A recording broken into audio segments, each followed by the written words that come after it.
From the Milken Institute in Santa Monica, welcome to the Future of Water in Southern California. This is a co-production of KPCC and the Milken Institute. I'm Larry Mantle, host of KPCC's weekday program, Air Talk. Tonight we're doing something very different than on our daily program. Instead of taking a smaller slice of a big issue, we're looking broadly at California's drought and water shortage. We're in the biggest drought in recorded state history. Just today, a study in the journal Science shows the western U.S. has lost 63 trillion gallons of groundwater. That's not over the past 3 years of the drought. That's just since the start of 2013. It's enough to cover the U.S. west of the Rocky Mountains with 4 inches of water. The study that adds that due to a lack of melted snow and groundwater, California's mountains started rising 18 months ago and have grown over a half inch in just that period of time. Well, local water districts, as you probably know, are restricting usage with potential fines of up to $500. And a revamped water bond is on the November ballot to raise $7.5 billion. Most of that money would go for new dams and reservoirs, but chunks also go for groundwater cleanup and water recycling. But even if it passes, these are longer-term projects. Right now, we're dealing with a dramatically shrinking supply and heavy demand from growers and residents. How are we going to make this work? Let me begin with Jeff McDaniel, the Senior Assistant General Manager of the LA Department of Water and Power. You're just dealing with a loss of 10 million or so gallons of water in the streets of Westwood and a flood at UCLA. This is not the image you want to project at a time of conservation when people run around with their buckets and their gray water and the like. First, how is the city going to possibly deal with all the kinds of infrastructure repairs necessary for our water system? So actually, it was closer to 20 million gallons, unfortunately, than 10. One thing, it did get a lot of people's attention, and it did help focus on this. One of the things that we need to do is make people aware that you've got a buried infrastructure that serves people every day, and it's out of sight and it's out of mind. At least for a short time there, it wasn't very out of sight, and I don't think it was out of most people's mind. We do have an active program to repair infrastructure. We're probably not doing it as quickly as it needs to be.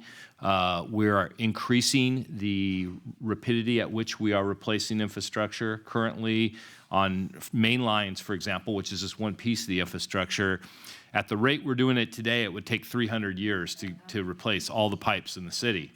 So we are increasing that. Next year, we'll be moving that up to a rate that'll move that to a 250-year cycle.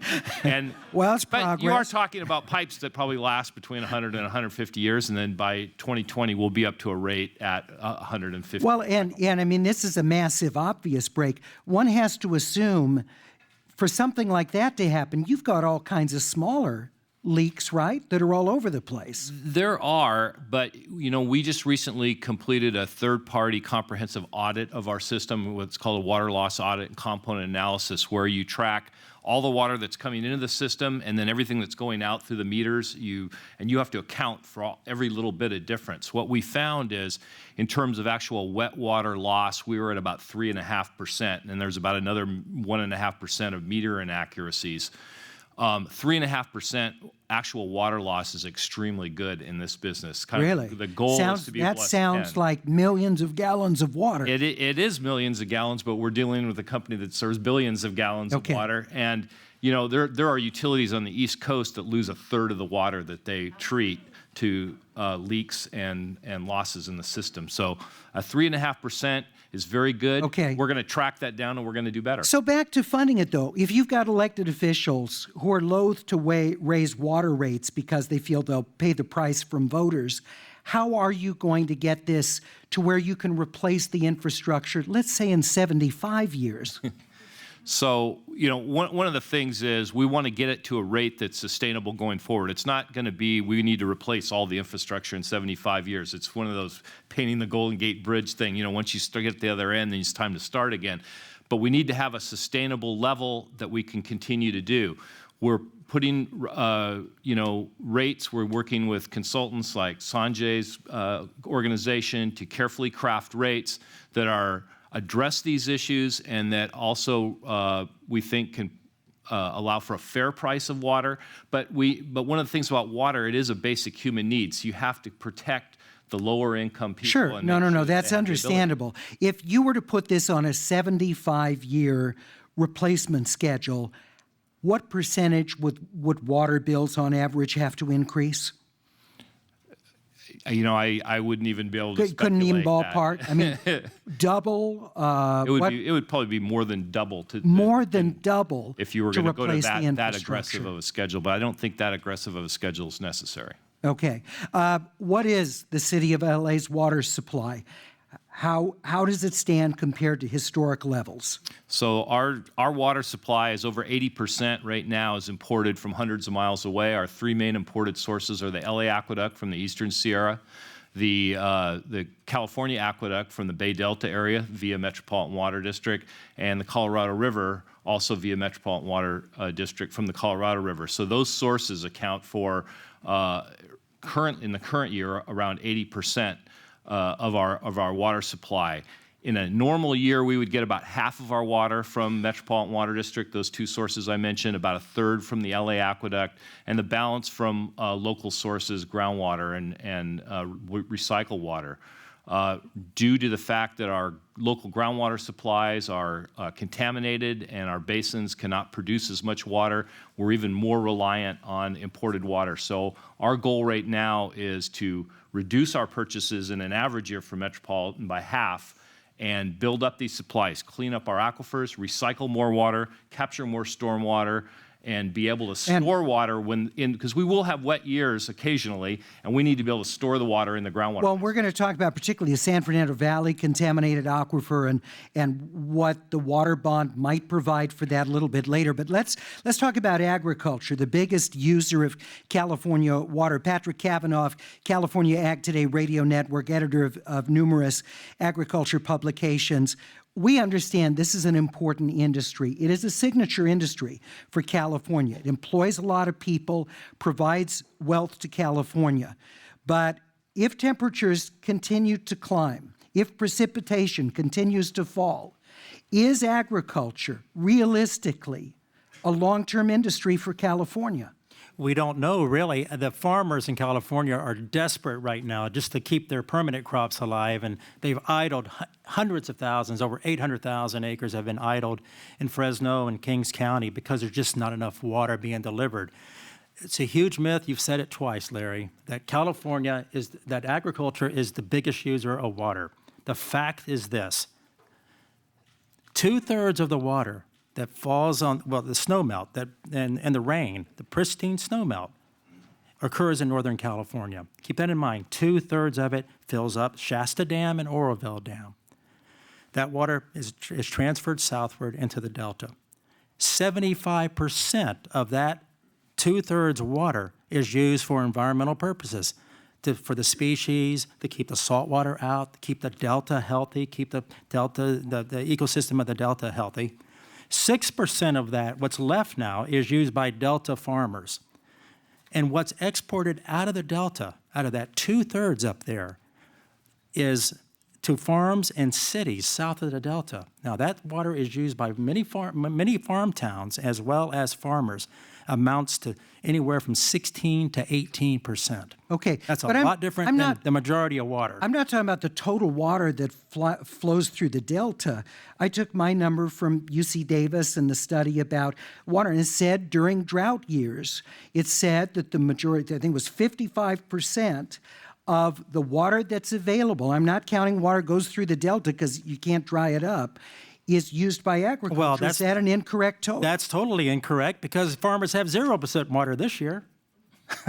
I mean, 0% water? On the state system, 0% was delivered. But I'm counting groundwater as well. That's available water. Available water. Well, 117 million acre feet falls on California each year on an average year, and most of that water is not developed water. It's not captured by dams. Most of that water gets in the groundwater. A lot of it evaporates. A lot of it's taken up by trees and plants. And a lot of it flows into rivers, out the delta, into the ocean. So there's a lot of misconceptions of developed water versus undeveloped water. Okay, let's talk about the crops that are grown. Almonds, which is a comparatively heavy water usage. There are still, and any of us who drive on 5 and 99 see it, a lot of fields that are being watered with aerial sprinklers where the high evaporation rate is there.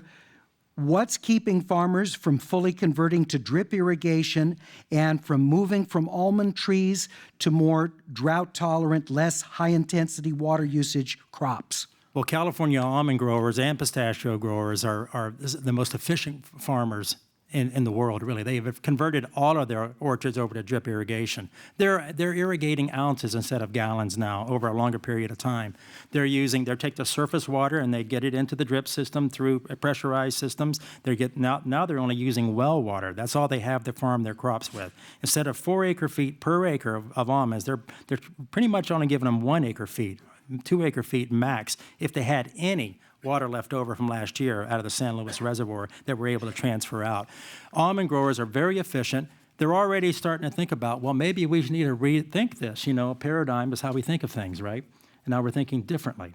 Maybe we need to just grow less almonds on the west side where there's not much water there. So you anticipate there are going to be serious changes in crop portfolios moving forward? I think so because a lot of these farmers still need to get loans, and a bank's not going to loan a farmer money to grow their crops if they don't have an adequate amount of water.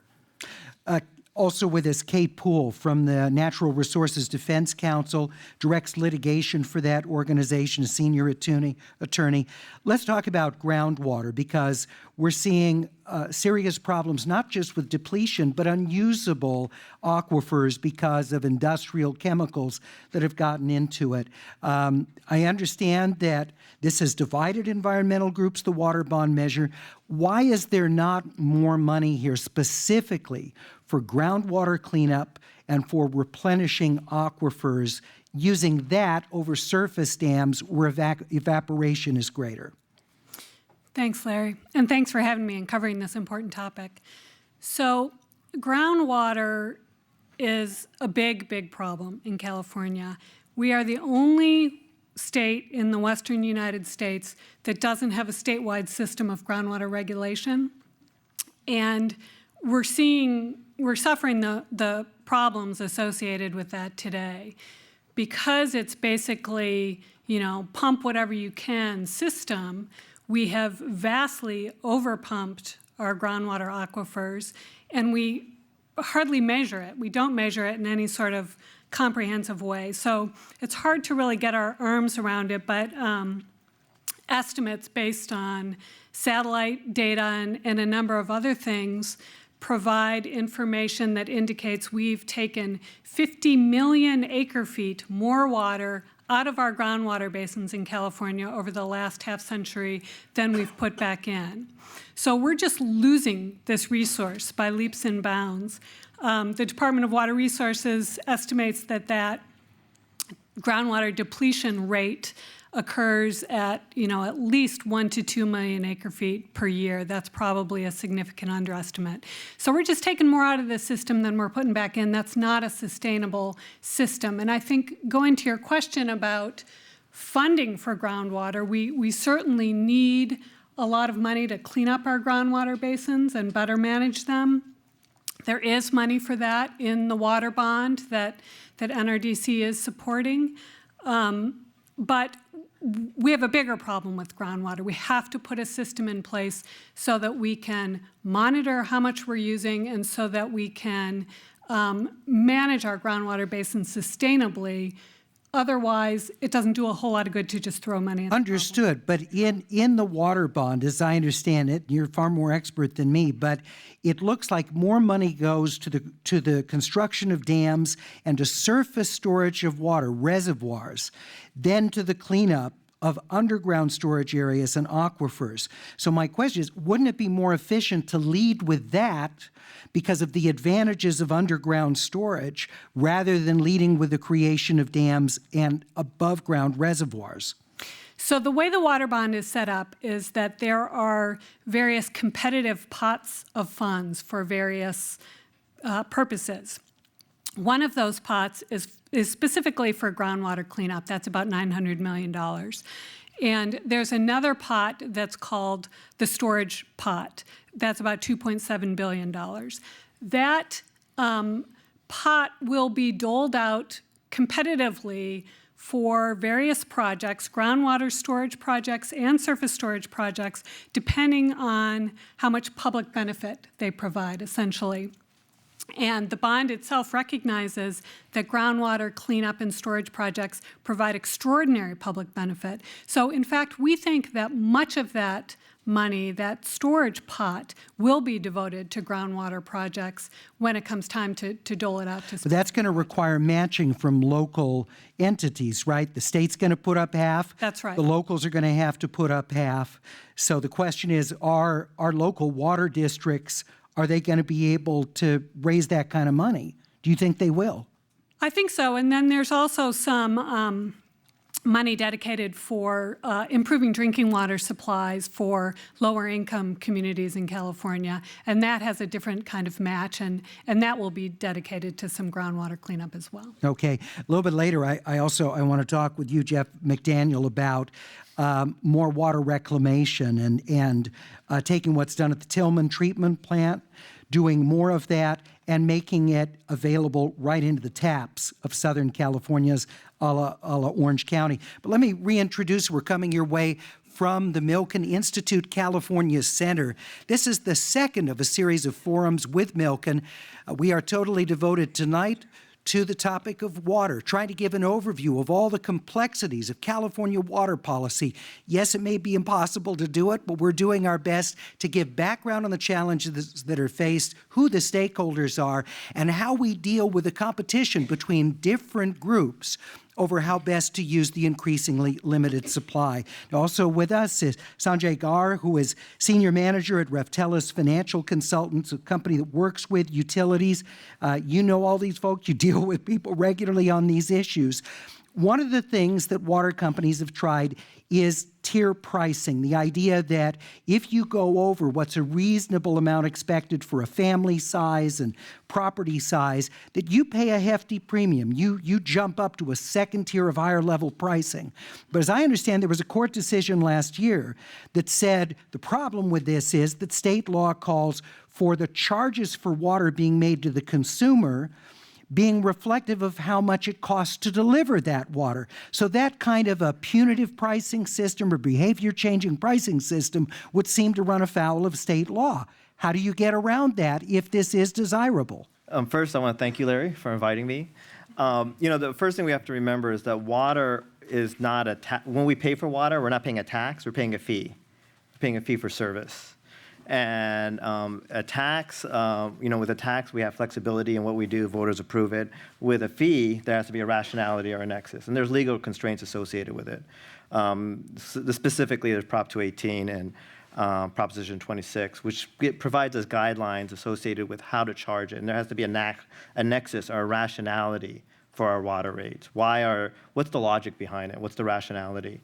So with your question, yes, we can still design a rate structure that, and the way I always look at a rate structure is we want to ask ourselves, what do we want to achieve?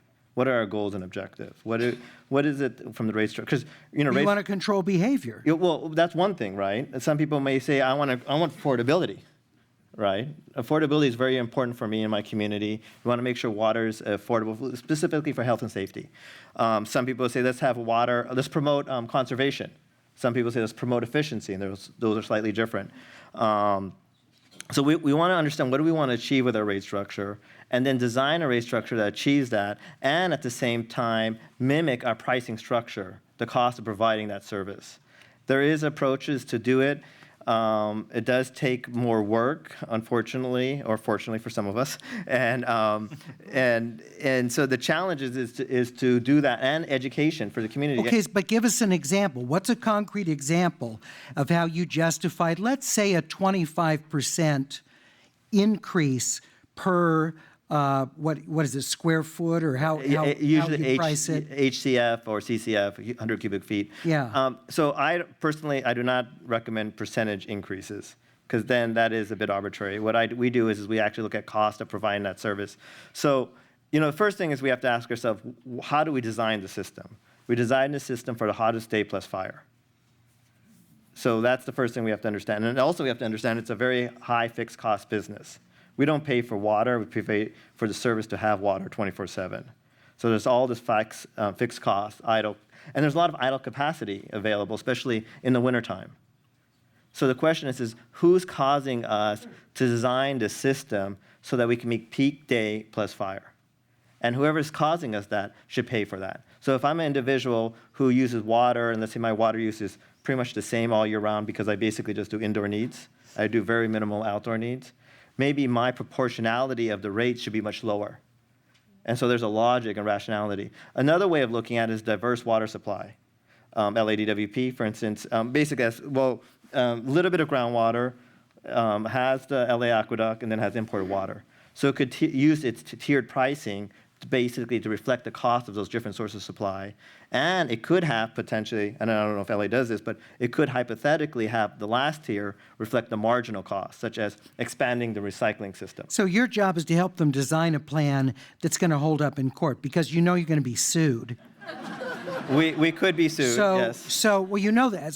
So, yeah, I mean, because there are people that fundamentally feel this is unfair. Correct. That this is something that shouldn't be paid for with kind of a premium commodity pricing, that it should be based on how much you use, you pay based on the unit of how much you use, and that's it. Correct. And the challenge is in the industry is that it's important to remember, like 12 years ago, the average water bill in California was around $30. Roughly in California.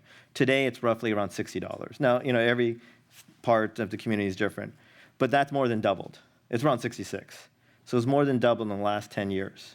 And the challenge is in the industry, it's going to keep going, and it's going to outpace the cost of consumer price index. So one of the challenges in the industry that we have is that the price of water is going up. It's going to go up higher than the consumer price index. Income hasn't increased for the average customer or consumer in this economy. So the proportionality of your income that's being paid for the water bill is going up over time. Why is it going up? If the delivery systems are the same and the costs are essentially fixed, why is the cost going up? I mean, other than if you're trying to change people's behaviors, is there some delivery cost that justifies Well, this? there's two things. So you have costs, right? And in the denominators, you have sales. And in the past, what's happened is that sales have increased dramatically because of growth, because of increased demand for industry. And this is I'm talking about in the 70s and 80s. Now what's happened, or since maybe let's say around the I don't know when the exact tipping point occurred, but efficiencies have happened. So we've had much more efficiency. End-use appliances, if you buy a dishwasher, get a toilet, all these are very high efficient units. And also awareness. Every time we go through a drought situation, people are more aware about water. So because they use less water and the costs are fixed, you have to charge more for that water. Correct. That people are then using. And then the cost is also going up because of infrastructure replacement. Okay. Do you think you're going to be able to construct a system, if it is the goal of water delivery agencies, that essentially forces all but the wealthiest people to remove their lawns, for golf courses to only use reclaimed water for golf courses? Do you think it's going to be possible, if that is a goal, to design a system of charges that will do that? I think you can design a system that provides incentive so that you can have affordability for health and safety. You can still use water reasonably or efficiently, I like to use the word, for outdoor needs, and have a rate structure that provides incentive to reduce waste. And that the revenue that you generate to reduce waste can then be used to help reduce other people's waste. All right, we're talking. Go ahead. I'm sorry. that's it. Sanjay Gar with us of Reftelis Financial Consultants. Jeffrey Keitlinger is general manager of the Metropolitan Water District of Southern California. You've heard about their aqueducts. Colorado River is a big part of their water portfolio that they provide to different water agencies. So you might say they're the wholesaler. They're the person that's in the middle here. And Jeffrey, I wanted to ask you. I mean, are you concerned that that this is counter to your economic model? You make money when you sell water, so people conserving wouldn't seem to be in your agency's best interests. It's one of the challenges we have, and it really gets to an educational issue, and it's a little bit what Sanjay touched on. Our model, our goal is to keep our sales flat, and we have done this for the last 25 years. Metropolitan sells as much water today in a drought as we sold in 1990 in a drought. And in fact, we're actually selling a little bit less. But back then, we sold to 14 million people, and today we're selling to 19 million people. So part of that does mean the cost of the water has gone up a little faster than it would have gone just by inflation. Okay, you've built in recent years large reservoirs, water storage facilities. How is that? To what level has that insulated you from the drought? Well, it's really helped Southern California survive this drought to date. Now, we don't know if the drought's going to keep going, and it could certainly get worse. It's pretty horrific as it stands now. You heard about some of the impacts in the Central Valley. But back in a drought in 1990, we were in a tough drought. We had very little storage in Southern California. We built a $2 billion reservoir out in Riverside County. We have groundwater storage throughout our surface area. This is Diamond Valley you're talking about? Diamond Valley Lake. We've invested in the last 25 years a little over $4 billion in building up our storage, and it's the equivalent of being able to roll through a 3- and 4-year drought and pull down storage and not import a lot of water. It's smart planning, but it took a lot of money and effort. So one of the things we're hearing is that as the climate warms up, that we're going to see less snowpack in the Sierras. We're going to see less available water generally within California. And when it comes to importing from the Colorado River, that the allocations may have been based on historically high flows of the Colorado. So there's going to be less water to be able to split up between the states. Where is that going to leave MWD? Well, it's certainly a challenge. I mean, climate change is very real, and it's going to impact snowpack. It's going to impact rainfall. Part of the challenge then is building infrastructure that's robust enough to deal with it.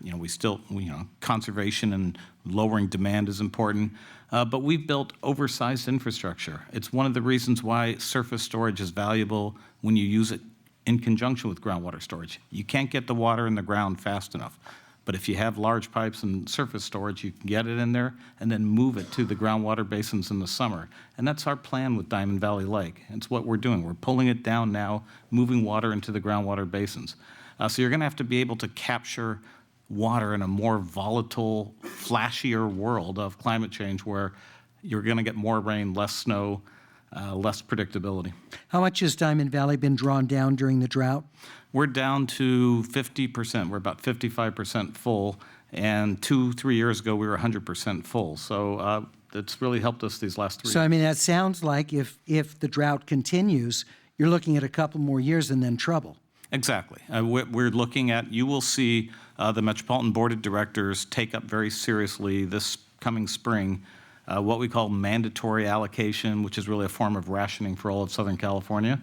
We did it in 2007, another bad drought, and we're going to take a hard look at it next year.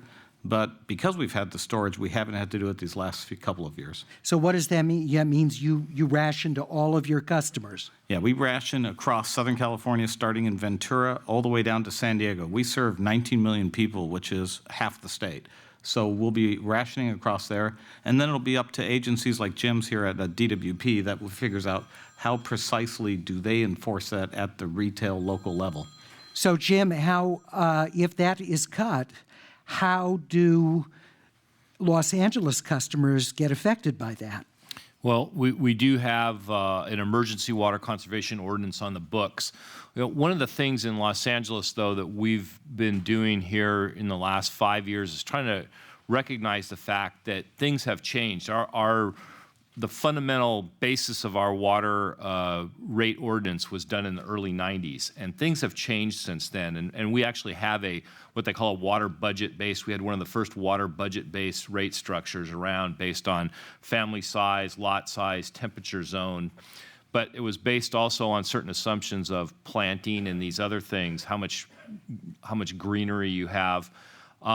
We're realizing that in Los Angeles and the Mediterranean climate that we have, we are probably not going to be able to afford to have plants where you need to water them more than 3 days out of the week. And so when we invoked our emergency ordinance in 2009, when we came out of that shortage, and I used to try to avoid using the word drought because people assume, oh, the drought's over, we can start using water profitably again. But it's just too common. So right shortage now, means how much water you have available, not how much it's right, rained. Yeah. So anyway, so we did not come out of that. We've left 3-day-a-week watering in place. We have provisions that we can ramp that up, 2-day-a-week watering, 1-day-a-week watering, no swimming pools, no car washing, and there's other prohibited uses. And yet the percentage of people that have taken out lawns, put in drought tolerant, is still very small, even with the incentives that you've got at DWP. How are you going to get people to change their behavior, if that's your goal, and to much more significantly cut consumption? Well, we've only really had these higher rebate levels in place for a couple of months now. We've seen tremendous response on this, and Jeff's organization actually processes the rebates for many of their customers, including ours. We are really starting to see the benefits of this being reaped now, and we're to the point where we're very close to the point where people can get this done for the cost of the rebate.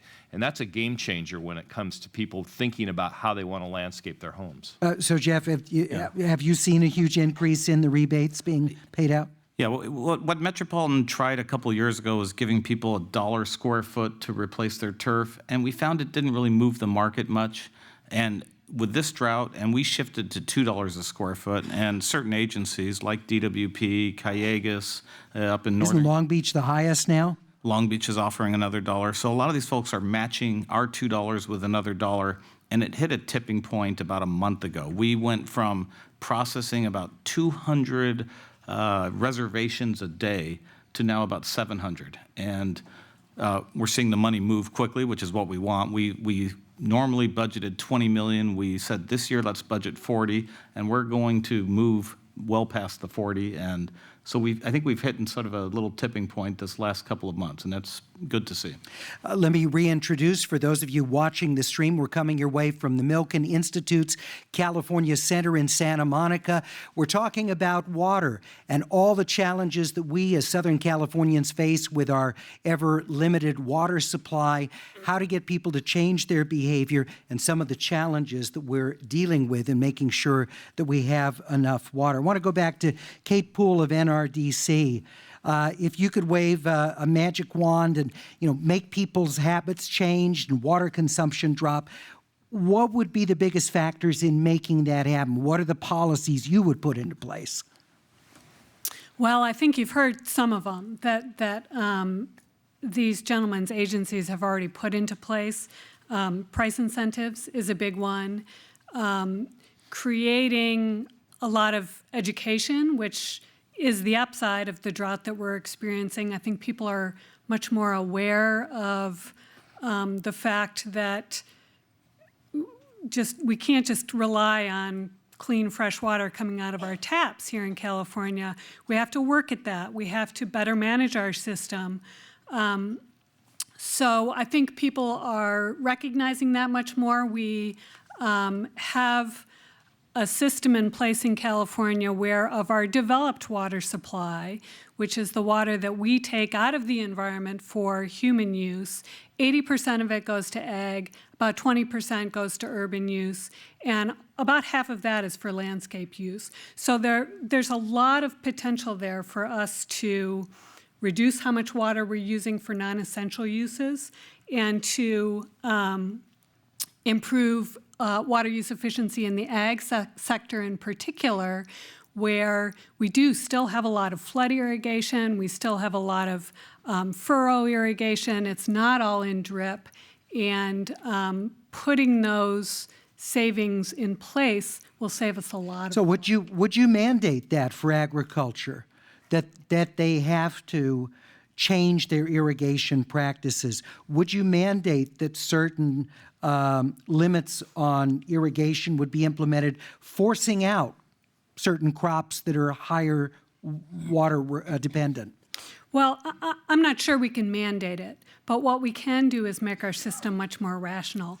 Right now, we have a lot of people who have very senior water rights up in the Sacramento Valley, for example, who flood irrigate rice using a ton of water, including in this drought, because they pay very little for water and they have a very firm supply.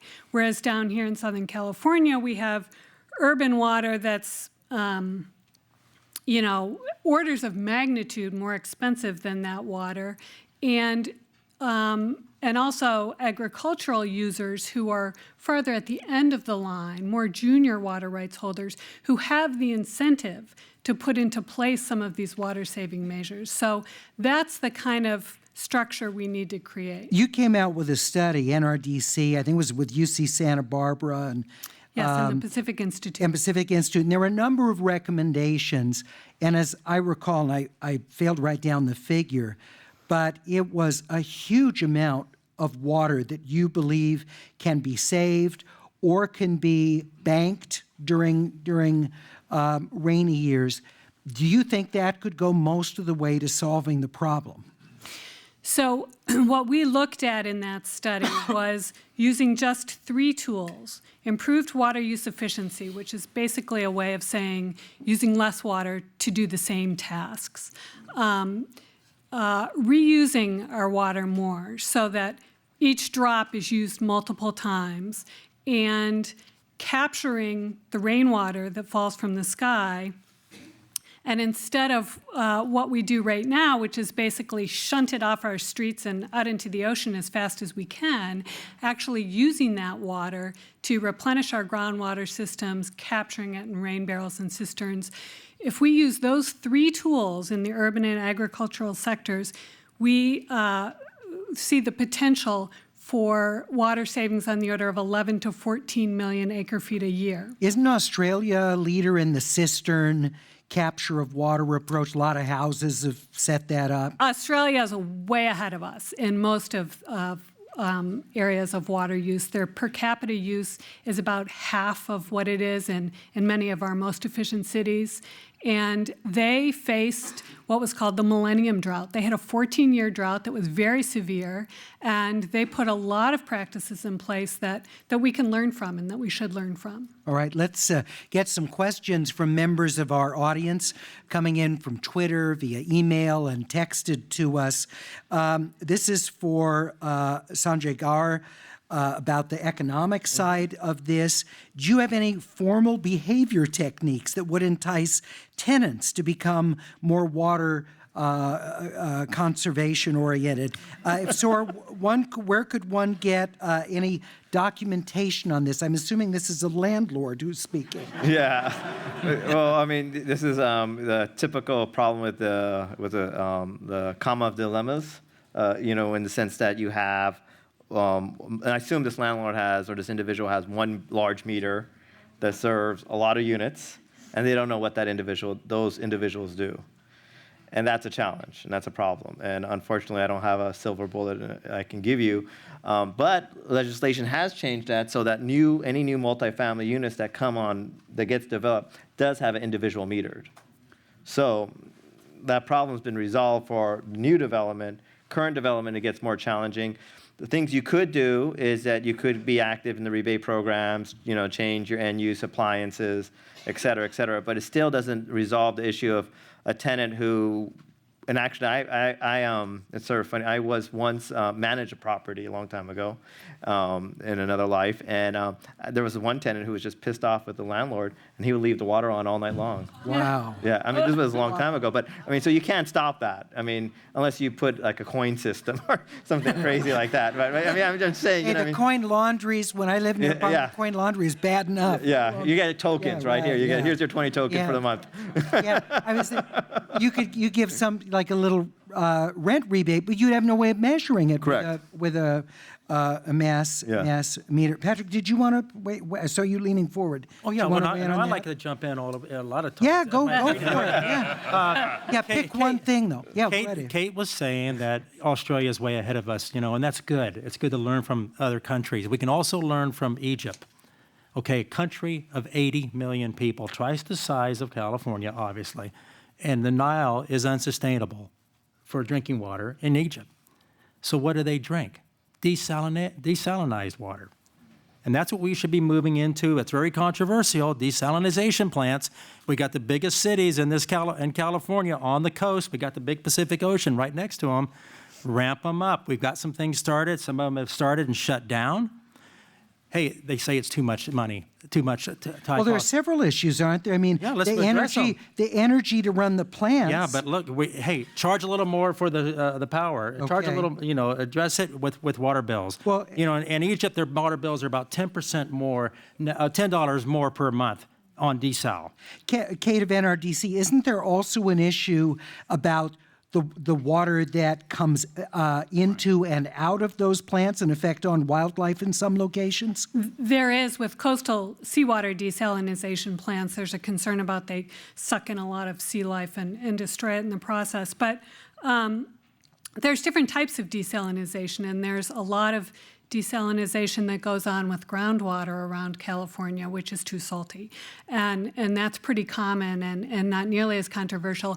The big problem with desalinization is basically that it's just not as cost effective as a lot of these other tools. We still have a lot of low-hanging fruit in the form of more efficiency, more water reuse that is a lot more cost effective most of the time than desalinization. But that's what the Department of Water Resources thought. We have plenty of water. Let's don't do anything about the water coming through the Delta. Let's let 800,000 acre feet go out the Delta last fall, 800,000 acre feet. And the reason it went out is because the Department of Water Resources in Sacramento did not think that the drought was going to continue. And 800,000 acre feet, this is on the record, could have farmed a vast majority of the crops in California. Let me and ask if you you- like almonds and walnuts, you like pizza, you like hamburgers, we need to growing grow those crops. now? We need to grow. We wanna grow vi- the tomatoes, we grow the I want to beef. visit that pizza farm and see. That sounds fun. It's there. They're Clovis, right? So, Patrick, are you saying that growers would purchase water from desal plants? They'd pay the premium, that they could recoup that cost, or would all that fall on residential users? Absolutely. Growers in the Fireball area, a little town in western Fresno County, where it's ground zero for this drought and environmental restrictions, they now have desal plants. They're cleaning up the groundwater and getting it up and irrigating crops with it. That's very costly water. Growers are used to paying, during the abundant water years, $350 an acre feet. But now they're paying, when they can get water from, like a rice grower decides not to grow rice, he'll transfer his water to growers south of the Delta, and because the plumbing system's in place, this can be done. It's now $2,500 an acre. Yeah. Jeff, you want to weigh in? Yeah, one caution on ocean desalination. It's certainly feasible technology. We do it in many places around the world. But what Australia did during this drought is they reached a point where they put in $10 billion worth of ocean desal into 5 plants, and then it started raining, and 75% of those plants were mothballed. It worked. It caused rain. Caused rain, yeah. It caused rain. An expensive rain dance. If they hadn't built it, the drought would have continued. But what did they do? They bit the bullet and mothballed those plants because it is roughly 2 to 3 times of all the other sources of water that we have. So it is feasible. It does work. It's very expensive, very energy intensive. Is that something, though, where the cost could come down as it becomes more widely used? Not so much based on usage, but hopefully on technology. As we get better and better with our membrane technology, it'll hopefully take less energy to push the water through the membranes, and then it'll be cheaper to do. But right now, it's a pretty formidable task. Once we have cold fusion. We have a text message coming in. How about commoditizing water like Australia. It has a water rights and entitlement trading program. Who wants to talk? Sanjay, you want to talk about that? I actually think that is an area that we could potentially do more in California.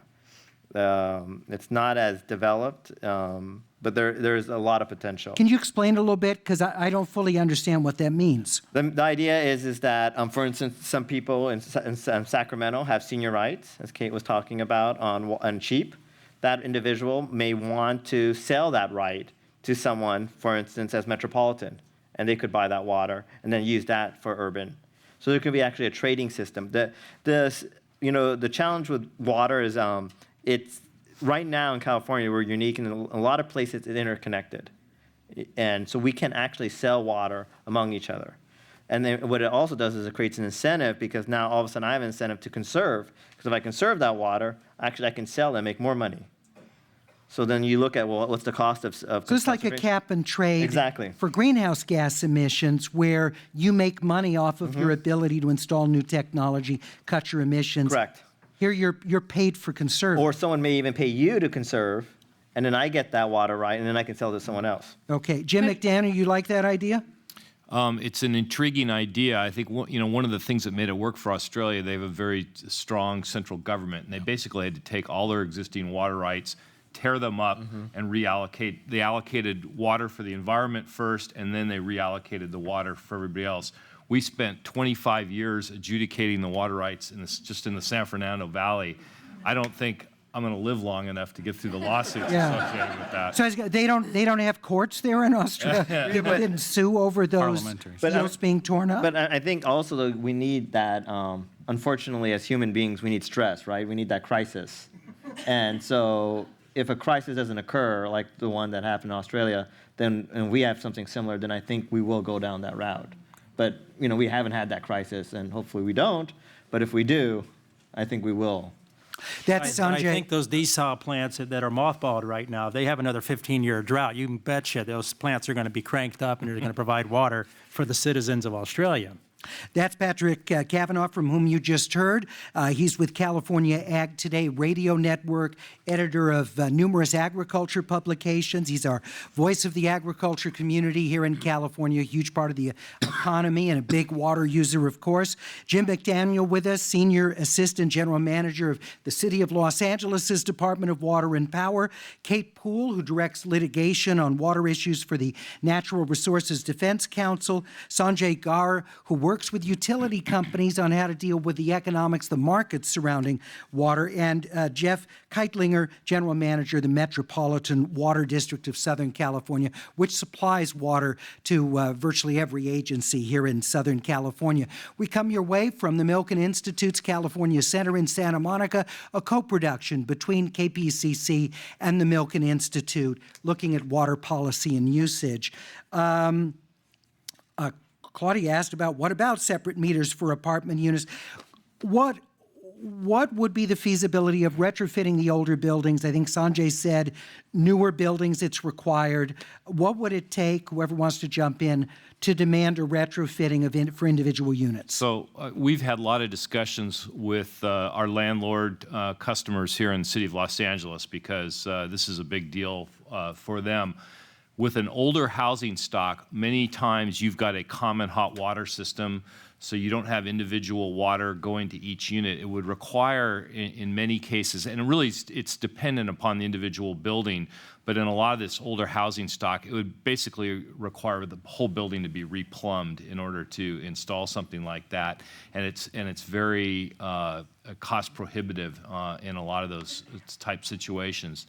One of the things that I've been talking to some other water managers about, we've seen small inline meters in processing plants that are getting with electronics and small sensor technologies that potentially we could have inline meters that you could put, in an apartment. I think I counted up between a hot and cold sink and a toilet and a shower, maybe like 10 or 12 of these things, and then you could feed them all into a central router. It could read them all and then aggregate and then reconcile with the master meter. It sounds so great, except expensive. Could be some, but the technology is one of the things that is dropping in price over and over again, and I think there might be some technological tools in the future for us. Jim McDaniel, the LA DWP. And with smaller buildings, I wonder, could landlords have incentives saying, if our usage in total drops a certain amount, everybody gets, so you essentially that's passed along to you. That's hard to do if you got a huge complex, because no one's going to see their role as big enough, but maybe with smaller buildings. Right. So, Larry, this is actually a good problem that you have down here in Southern California. A number of cities in California don't even have meters yet on single-family homes. Much of Sacramento, maybe 50% of their homes are metered at this point. So they're really struggling in this drought because it's very hard to create a rate structure that incentivizes somebody to save and not water their lawn and wash their car and do whatever else we don't need to do in a drought when you have no idea how much water they're using, and that's a big problem up there. Gina in Marina Del Rey asks, how much do individual efforts matter? Because we really need more leadership, we need more guidance, and I think she's really right. People need a much more comprehensive, much more clear-cut idea of what they can individually do and how big an impact a single household can have. So who wants to jump in on how to better help people change behaviors and be in the lead in this? If you don't Yes, mind. Sanjay? I think that's a great question, and there is a lot you can do. LADWP, for instance, does a great job in the sense that it develops a water budget, or another way of looking at it is efficiency standards. They're telling people, if you're efficient, you should use so much amount of water. And to define efficiency, we take into account household size, we take into account irrigation area, we take into account climate. And we use that information then to tell someone, hey, given your situation, you should use X amount of water.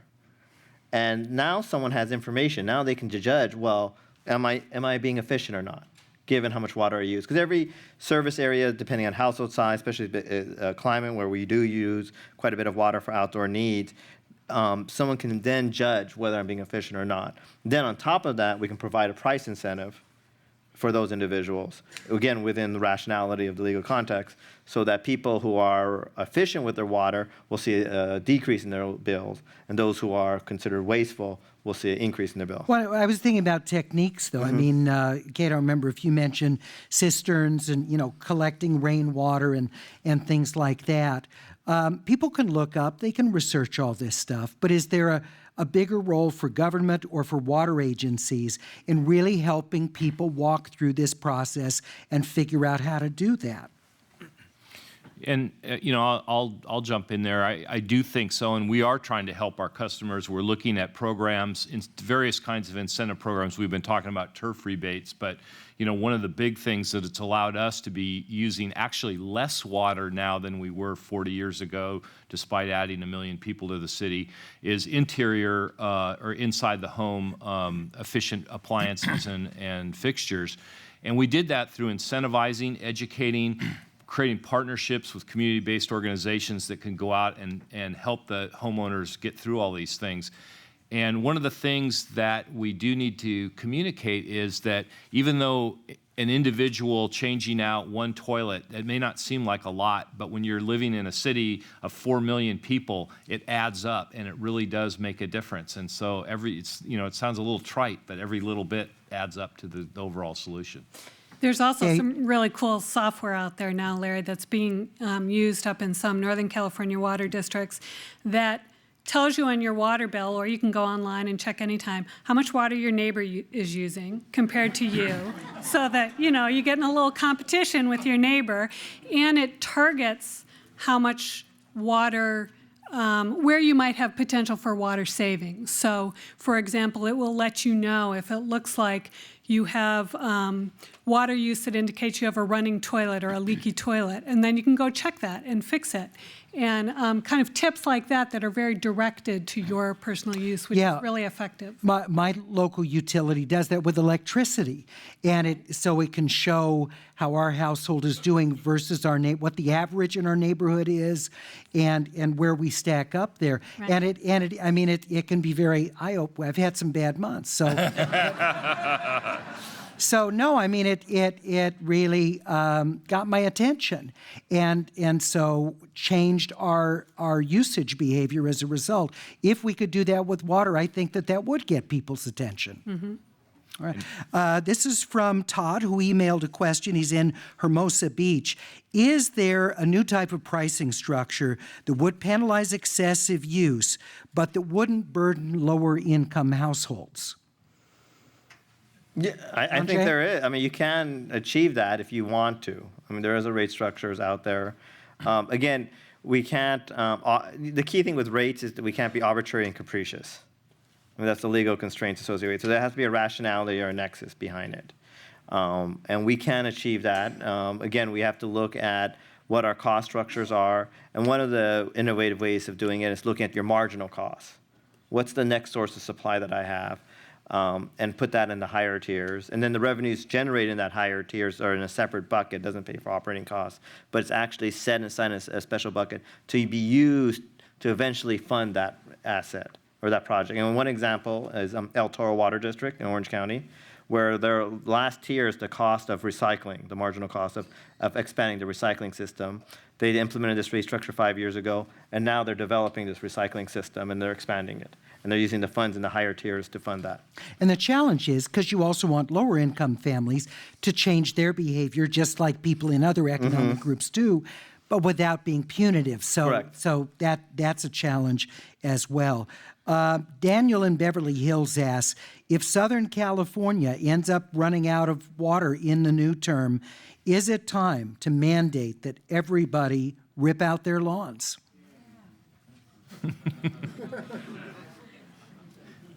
I think we can all learn something from lawns, because I live in Clovis, okay, in Fresno County, and I want to do my share, okay. I want to teach. I live on the corner, so everybody in the neighborhood passes my house. I wanted to show them what you can do. You have almond trees in the front? No, I have around the corner. Pizza Farms. Around the corner. I took out half my lawn and planted a xeriscape, okay, and then planted some irises in there and some drought-tolerant plants. You don't see that part of the lawn getting irrigated. It's all subsurface drip, and it's ounces per hour, to these plants now. And also, what is the biggest? What is in terms of switch gears here, because what is one of the biggest wastes of water in your homes, especially if you're in a two-story house and your shower is a long way from the water heater. You turn that shower on and you're watching that water go down the drain while it's getting warm. There's devices you can put on your water heater now, and they've been out there for years, but I think the building industry should mandate this into the code. Every new house that's built in California should definitely have a meter. It's a pump on top of your water heater that you can set at a time. You can go push a button, and you start recirculating hot water through your hot water lines. It gets recirculated around and around. So when you turn on the water, it's hot. You don't waste water. Well, I have a friend who, puts a bucket in the shower. I do that and collects the water. But then he said he was deeply discouraged to see all the water going down the street in Westwood. It sort of felt like that was undone when, But there are things that people can do to. Absolutely, and we haven't even talked about water recycling. There's a lot of farming country up in the northern, above the Delta. Just south of the Delta, San Joaquin River area. Some of those water districts up there are working with cities, some Turlock and Ripon and Modesto and areas around there, and they're taking their gray water from the sewage treatment plants, cleaning it up really good, and sending it down the State Water Project, the Delta Mendota Canal, and they have something online that should be providing it next year, or probably 2016. 45,000 acre-feet of water. So this is safe, because you anticipated next question I was going to ask from Joe in San Clemente. Is it safe to use that reclaimed water for agriculture? And absolutely it is. If you like strawberries, I hope you all do. We need to eat more of them. We're big strawberry producers, even in Southern California, all the way up to Northern California, Hollister on the coast. Virtually all strawberries are using, especially in Monterey County, recycled water. We're going to continue on that theme, but let me just reintroduce. You're listening to a forum about the future of California's water, the supply, and our use of water. We're at the Milken Institute California Center, coming your way from Santa Monica, and joined by a terrific panel. With me is Sanjay Gaur, who is a consultant to utilities about the economic structure and prices of water. Patrick Kavanaugh from the agriculture industries with California Ag Today Radio Network. Jim McDaniel from the LADWP. Jeffrey Keitlinger from the Metropolitan Water District, and Kate Poole of the Natural Resources Defense Council. Jim asks in an email to us, can increased use of reclaimed water from sewage treatment plants go a long way toward this? If I'm not mistaken, Orange County has a pretty significant sewage treatment plant. That water comes right back to water consumers. Why doesn't Los Angeles County do as much of that? So we've got a project under development right now at the Donald C. Tillman plant up in the San Fernando Valley. The goal there is going to be to use pretty much the same technology that's currently being used in Orange County, and purifying wastewater to a super high degree. It's actually probably the purest water. It's probably more purified than the water that's coming out of a conventional treatment plant. It's basically the same technology that's used to produce bottled water. And the regulations right now allow us to take that water and put it into the groundwater basin, recharge the groundwater basin, and then pump it out. We've convened a very large group of community leaders to advise us on our project. One of the questions that came back from our recycled water advisory group was, why are you creating this super high quality water and then putting it into a contaminated groundwater basin where it's going to have to be pumped out and cleaned up again? Isn't there some way this could be used directly? And that's a term that's in the industry is called direct potable reuse. And that is really kind of, I think, the goal that Southern California is going to need to be looking at, is creating this ultra purified water and getting over some of the obstacles we have. Some of them are institutional, some of them are legal, there are some technical, but I think the technical ones are probably the most solvable of them. And I think this has got to be one of the major solutions that LA is looking at going forward. I'm going to close out our conversation by asking each of you very, very briefly, if you have to choose one thing you think is the most important in addressing California's water crisis, you could make it happen, that one thing, what would it be? Let me start with you, Kate Poole, NRDC. Well, for the sake of being, sparking some conversation here, maybe we need to follow Australia's model and rip up the water rights and start from scratch. There was a really interesting study released earlier this week by a couple UC researchers about how we have issued water rights in the state of California for more than 5 times the amount of surface water that we have, even in a good year. So it's very hard to figure out how to rationalize that system when we've over-allocated it to such an extent. All right. Jim McDaniel, LADWP. I think I've already tipped my hand, but I think direct potable reuse. If I could wave a wand, currently we've got between 200 and 300 million gallons of treated water every day going out of our Hyperion treatment plant into the ocean. That is ultimately reclaimable, reusable water, and I think we have a moral obligation to use it. Jeff Keitlinger of Metropolitan Water District. Well, in 2009, we worked with the state legislature to adopt what were called co-equal goals, which were ecosystem restoration, one goal, and second goal, water supply reliability. And the governor is trying to put together something called a Bay Delta Conservation Plan that would achieve both goals. And I think that would go a long way towards creating a balance in California. Sanjay Gaur, Raftelis Consultants, works with utility companies. I believe efficiency, there's a lot more efficiency we can do with still maintaining our lifestyle and saving water. A lot of the studies that we've done, especially in Southern California, shows around 20% or 30% savings that could occur and still having the same kind of lifestyle. So I think we can do a lot more in promoting efficiency. The challenge, of course, is that we need to make sure financially we still are collecting the right amount of revenue. And Patrick Kavanaugh of California Ag Today Radio Network. I think it's a 2 or 3 tier thing that we can do. In agriculture, maybe the farmer should consider if they're going to plant a crop, a long-term permanent crop, they should have more than one source of water for sure. And if they don't have more than one source of water, then they should maybe reconsider planting. First of all, I think we should do as much as we can on recycling. I live in the city of Clovis. The vast majority of Clovis, there's a golf course there. There's lots of residential street grass and fields and parks. All of it's purple pipe recycled in Clovis. It's an amazing thing, and we do that. Also, whatever we can do to conserve individually in our homes, big time. It all adds together, as Kate was saying, 14 million acre feet. If we all work together on this, that goes a long way. And really, critically, support that water bond, which is 1/3 of that, not the majority of it again, but 1/3 goes to storage, and something we need. The water structure we have in California right now was put together for 15 million people. With 40 million people now, we need to have a future water storage program for the future of California. I want to thank you all very much. I learned a lot tonight. Thank you for joining us.